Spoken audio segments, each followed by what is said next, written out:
Good afternoon बच्चों, आज हम पढ़ रहे हैं chapter the making of regional cultures. One of the commonest way of describing people is in terms of the language they speak. इसमें बताया गया उन लोगों की लैंग्वेज का जो ज़्यादातर वो लोग बोलते थे। When we refers to a person as a Tamil or an Orissa, this usually means that he or she speaks Tamil or Orissa and lives in Tamil Nadu or Orissa। तो इसमें refers उन पर्सनों को किया है जो तमिल या उड़ीसा में ज़्यादातर बोलते थे तमिल या उड़ीसा लैंग्वेज, और ज़्यादातर ये तमिलनाडु और उड़ीसा के बारे में बताया गया। We also tend to associate each region with distinctive kinds of food, clothes, poetry, dance, music and painting.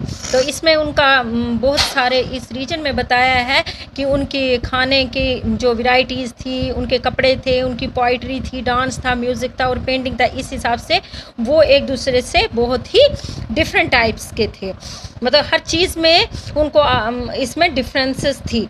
Sometimes we take these identities for granted and assume that they have existed from time immemorial.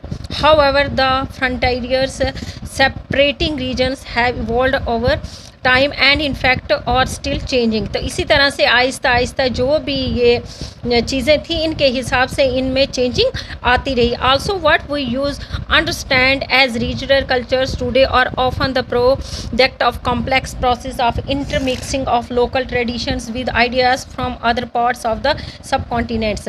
तो इसी तरह से बताया है कि जितने भी regional cultures है आज उनमें कॉम्प्लेक्स हो गया है। कॉम्प्लेक्स मतलब मिक्सचर हो गया है, हर किसी कल्चर में आपस में मिक्सचर हो गया है, और जितने भी लोकल ट्रेडिशंस हैं, रीति रिवाज हैं, उनके विचार हैं, वो सब कॉन्टिनेंट जितने भी पार्ट्स हैं उनके साथ इनका मिक्सचर हो गया, यानी कि जितना भी कल्चर है इसमें मिक्सचर हो गया है। मतलब परफेक्ट ये नहीं रहा है जैसा होना चाहिए। तो as we will see, some traditions appear specific to some regions, other seems to be similar across regions, and yet other derive from older practices in a particular area but take a new form in other regions। तो इसी तरह से इनमें similarities कम होती जा रही है। इनका जो रीजन है उसमें बहुत सारी डिफरेंसेस आ रही हैं, और जो पुराना जो प्रैक्टिसेस था, जो पुराना हिसाब था, वो पार्टिकुलर एरियाज़ के हिसाब से अब उनके रीजन्स में चेंज आ रही है। The Cheras and the development of Malayalam.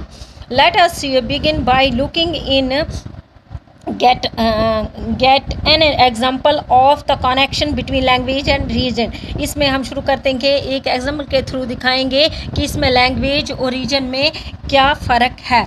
The Chera kingdom of Mahodhyapuram was established in the 9th century in the western part of the peninsula। Peninsula की जो साउथ वेस्टर्न एरिया है उसमें 9th century में मध्यमपुरम established kingdom हुई थी, यानी कि मध्यमपुरम kingdom जो थी वो एस्टेब्लिश्ड हुई थी 9th सेंचुरी में, जो आज केरला में प्रेजेंट है।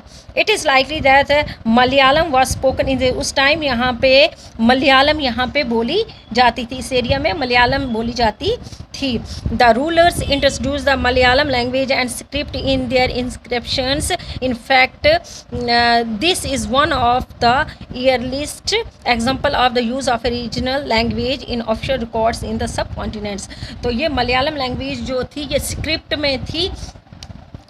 में थी जो कि अर्लियर एग्जाम्पल है, पहले की एक मिसाल है जो रीजनल लैंग्वेज के ऑफिस जो थे उनमें रिकॉर्ड्स के तौर पे मौजूद है।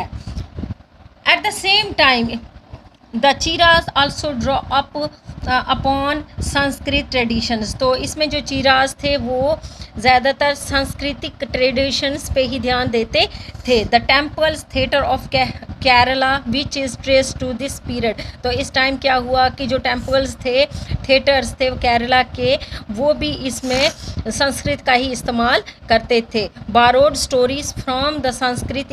तो ये क्या करते थे, संस्कृत से कुछ ऐसी स्टोरीज लेते थे और उन्हें बताते थे। The first literacy works in Malayalam dated to about the 12th century. तो पहली जो लिटरेसी वर्क था मलयालम में वो 12th सेंचुरी में हुआ था।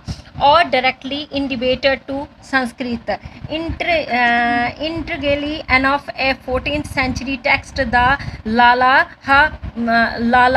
Thunkam, dealing with grammar and poetries. तो इसमें 14th सेंचुरी में बहुत सारे ऐसे ग्रामर और पोइट्री का जो भी काम था उसमें इन्होंने संस्कृत का इस्तेमाल किया था और कंपोज्ड की थी मणिप्रवलम में।